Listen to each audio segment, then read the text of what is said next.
Bismillahirrahmanirrahim. Kita temanya santai aja, mungkin istilahnya ngopi.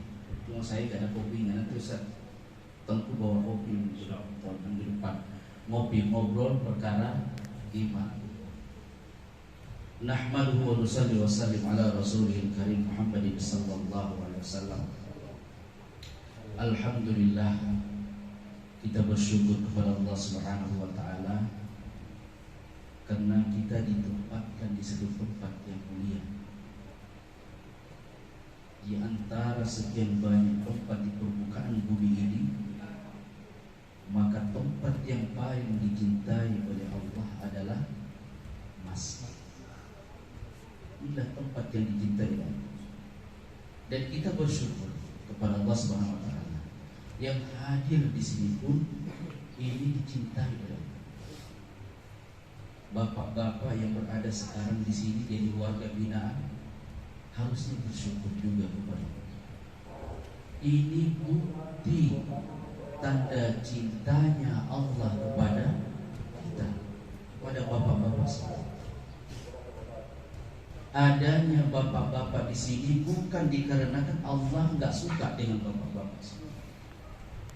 Begitu juga pemerintah kita mengambil saudara-saudara yang ada di sini bukan karena benci, tapi tanda kasih sayang.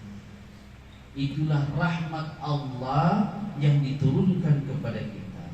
Itulah kasih sayang Allah yang Allah hantarkan, yang Allah turunkan kepada pemerintah kita sehingga Bapak ada di sini. Masih banyak saudara kita yang di luar sana yang hari ini masih sibuk dengan kenikmatan dunia, kenikmatan yang mana ini adalah jalan daripada jalan kesesatan, jalan daripada jalan iblis, kemungkaran, jalan yang menjijikkan, yang kotor, sehingga ada yang belum sempat bertaubat, ada yang belum sempat kembali kepada Allah, belum sempat ke jalan yang benar. Allah cari kepada. Maka orang yang meninggal dalam keadaan bermaksiat dan tidak bertobat kepada Allah Subhanahu wa taala, sungguh jaminannya adalah neraka. Jadi kita bersyukur. Salawat dan salam tak lupa pula kita kirimkan kepada junjungan kita Nabiullah Muhammad sallallahu alaihi wasallam. Sebab atas perjuangan beliau, risau beliau, bahkan di setiap waktunya ini Rasulullah senantiasa menyebut nama kita. Rasulullah nggak pernah ketemu dengan kita, ya. Nggak pernah kenal namanya Ustaz, nggak pernah ketemu dengan Ustaz Hamka, nggak pernah ketemu dengan Pak Sofi, dan Imam Rizki nggak pernah. Tapi di setiap waktunya Rasulullah senantiasa menyebut-nyebut nama kita. Ummati, ummati. Ini yang disebut-sebut oleh Rasulullah SAW, merisaukan kita agar kenapa? Selamat daripada azab kubur, selamat daripada azab neraka, masuk ke dalam surga yang Allah janjikan. Allah jadikan wabasyiril ladzina amanu wa amilus solihati anna lahum jannatu tajri min tahtihal anhar. Wabasyiril ladzina amanu, dan berikanlah kabar kepada orang-orang yang beriman, wa amilus solihati, dan beramal salih, anna lahum, sungguh lahum, bagi mereka telah disiapkan satu tempat, disiapkan satu nikmat, berupa apa? Jannatu tajri min tahtihal anhar. Ditempatkan satu tempat di akhirat yang namanya surga, yang di dalamnya mengalir sungai. Mungkin kalau salah satu yang paling viral, mungkin kalau istilah sekarang, yaitu sungai arak, khamar.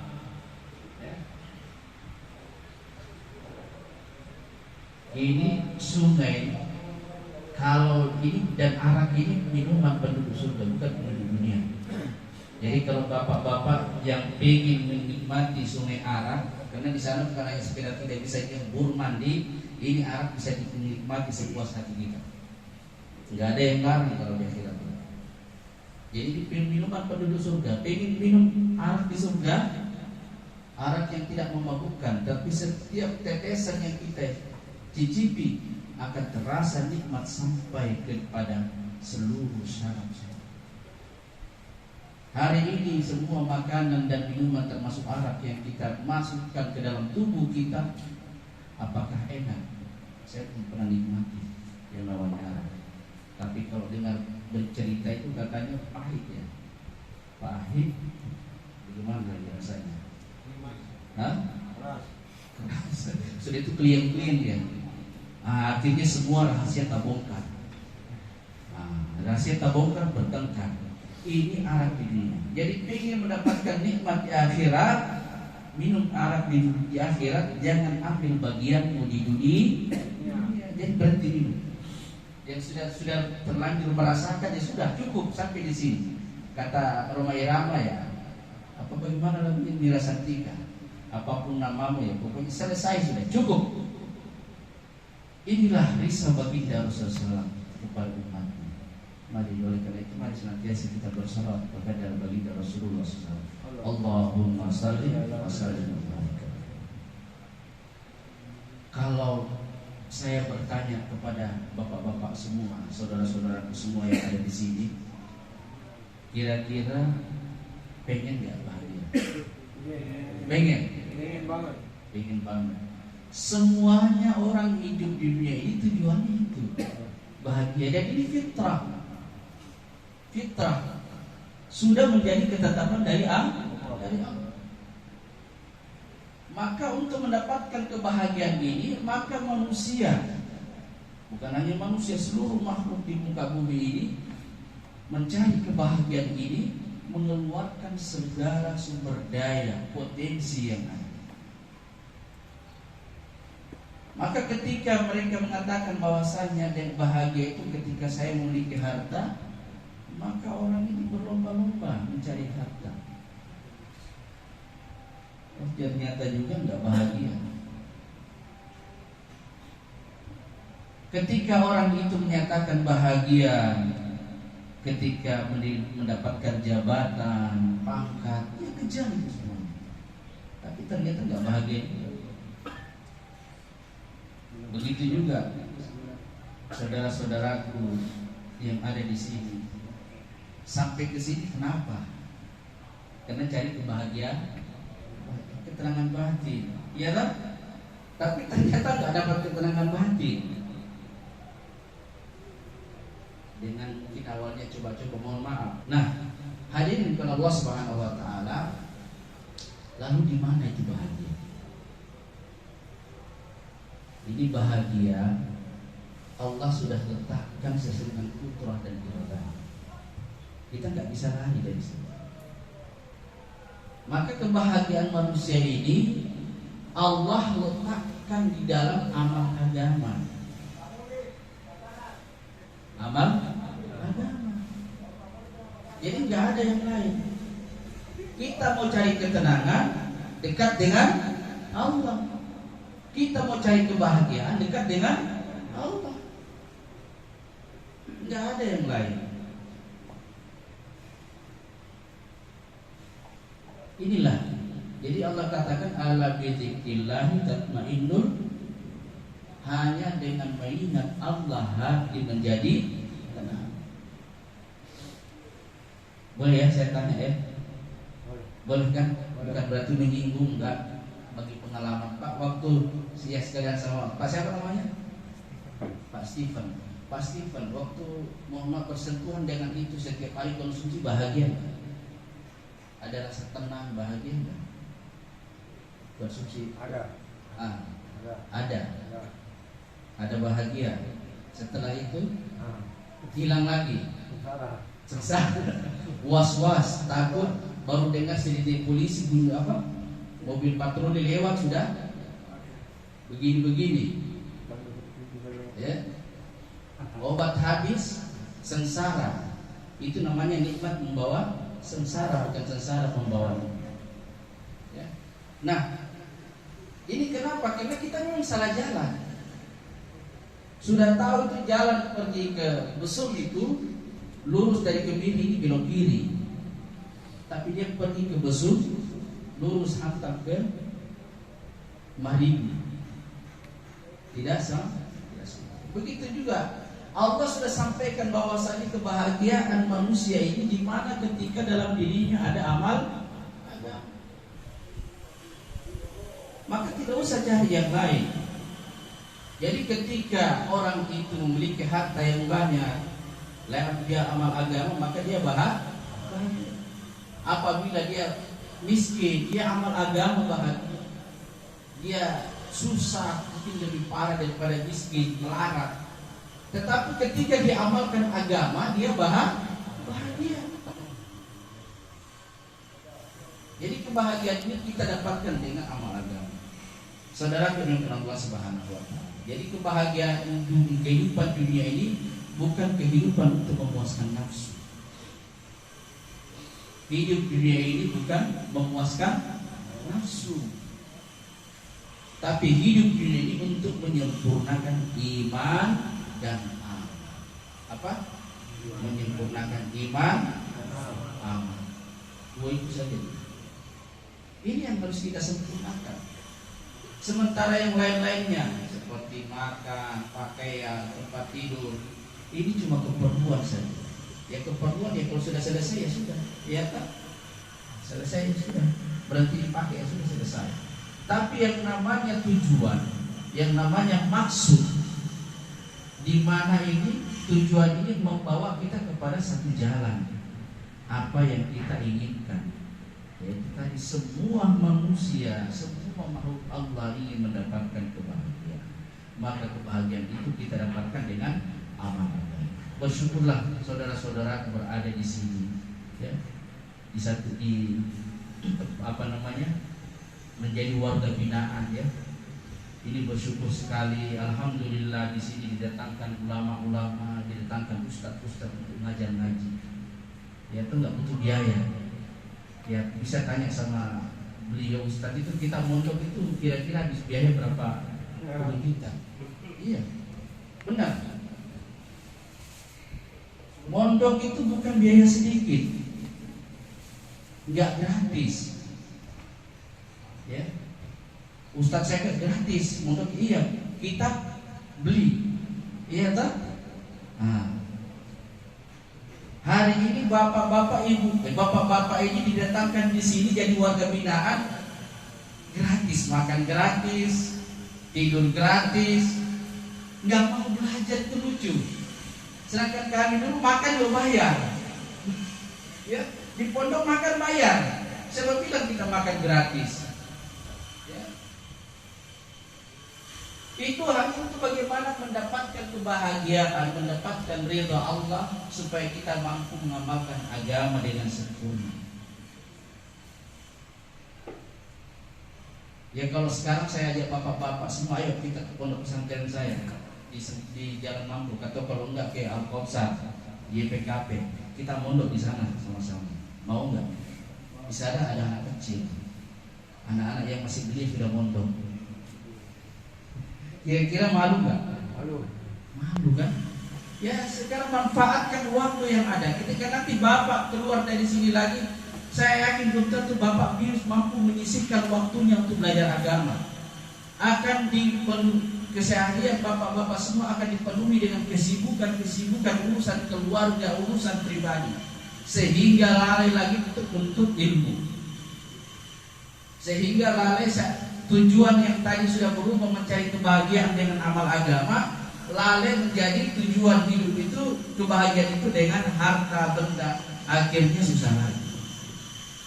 Sehingga takut-takut kalau kembali nanti ke jalan yang sudah dilalui lagi.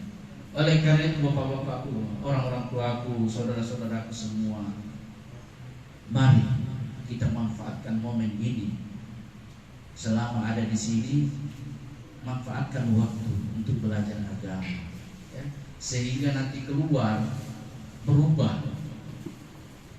Sekarang sudah banyak warga-warga binaan yang ada yang keluar dari LP keluar ini jadi dai.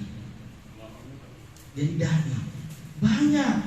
Ini kenapa? Karena setelah keluar setelah dibina, dia tahu tujuan hidup dia dan dia ingin membagi daripada kenikmatan itu kepada saudara-saudaranya. Dan ini pun juga yang kami inginkan daripada saudara-saudaraku yang ada di sini semua. Menjadi dai ini bukan hanya tugas ustaz. Seluruh umat Islam yang mengaku sebagai pengikut Rasulullah, kewajibannya, tugasnya adalah dakwah, mengajak manusia kepada kebaikan. Bapak tidak mau dakwah kebaikan, tetap berdakwah. Bapak bisa ada di sini, bisa nyicipin yang namanya mungkin sabu-sabu, ganja karena didakwahin. Dakwanya dakwah yang jelek, ya kan? Kesesatan, ya kan? Ya enggak? Dakwah itu mengajak, tenang, cuma kurasa ini. Kurasa dulu. Pasti ku tenang. Itu sudah dakwah. Tapi jalannya sah. Bapak mau tidak mau dakwah. Ini dakwah, ya. Dan dengan kita metode dakwah inilah yang akan menguatkan daripada iman kita. Setiap hari, setiap waktu yang kita bicarakan itu maka akan berkesan di dalam hati kita.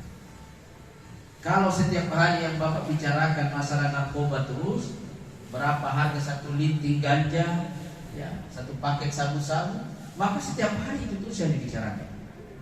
Tetapi kalau setiap hari mulai saat ini ketemu bagaimana baca Qur'annya, sudah hafal berapa ayat, sudah hafal berapa surah selama di sini, ini akan menjadi motivasi. Menjadi motivasi untuk kita memperbaiki diri kita lebih baik. Jangan nanti setelah keluar, kalau setelah keluar saya kembali lagi. Inna lillahi wa inna ilaihi raji'un. Allah sudah berikan kesempatan kepada kita untuk bertobat. Allah Subhanahu wa taala memberikan kesempatan kepada kita untuk menikmati hidup. Hidup ini harus dinikmati. Bagaimana menikmati hidup? Taat kepada Allah. Tidak akan susah, ya. Orang bilang jangan pakai istilah, ada istilah itu apa? Muda foya-foya, tua kaya raya, mati masuk surga. Betul. Kalau orang yang berpikir positif itu betul. Muda foya-foya, manfaatkan mudamu sebelum datang masa tuamu untuk perbuatan yang baik, ketaatan kepada Allah. Foya-foya, Pak, saya dulu waktu masih bujang, mumpung belum ada kewajiban, itu untuk agama itu 100%. Ini foya-foya. Tua kaya raya, maksudnya apa? Tua ini kaya raya, sudah menikmati, sudah ada sebagian tabungan untuk bekal akhirat, sambil dilengkapi, ditambahin aja, dilengkapi, terus kita pertahankan, dijaga amalan itu. Insya Allah semoga nanti ketika mati masuk ke alam kubur, surga menanti. Jangan pakai prinsip anak-anak itu, orang-orang yang berpikiran negatif, ingin hanya memuaskan daripada nafsunya, ya, memuaskan nafsunya. Jadi terserah kita bisa tasbih bagaimana. Foya kaya apa? Muda foya-foya, tua kaya raya, mati masuk surga. Ya, insya Allah kita berniat sama-sama memperbaiki diri kita. Kami di sini hanya memberikan motivasi, memberikan pencerahan. Keputusan ada di tangan semua bapak-bapak yang ada di sini. Mau baik, ambil. Tindakan itu berubah menjadi baik. Karena Allah sendiri sampaikan, Innallaha la yughayyiru ma biqaumin hatta yughayyiru ma bi anfusihim. Allah tidak akan merubah nasib satu kaum selama kaum itu tidak merubah dirinya. Jadi kembali pada diri kita. Ya. Bagaimana? Ambil keputusan dari sekarang untuk menjadi baik. Insya Allah. Ada pertanyaan dari. Oh ya. Ya, mungkin ada pertanyaan. Kalau saya bisa jawab, saya jawab. Kalau tidak, nanti kita cari sama-sama. Allah, kebetulan ini Ustaz tidak datang. Mungkin ada pertanyaan, silakan, saudara-saudara. Silakan. Oh, yang mau bertanya. Boleh mungkin tentang masail fikih dalam beribadah, boleh tentang kehidupan, insyaallah dia bisa menjawab semua kita. Kalau boleh Pak.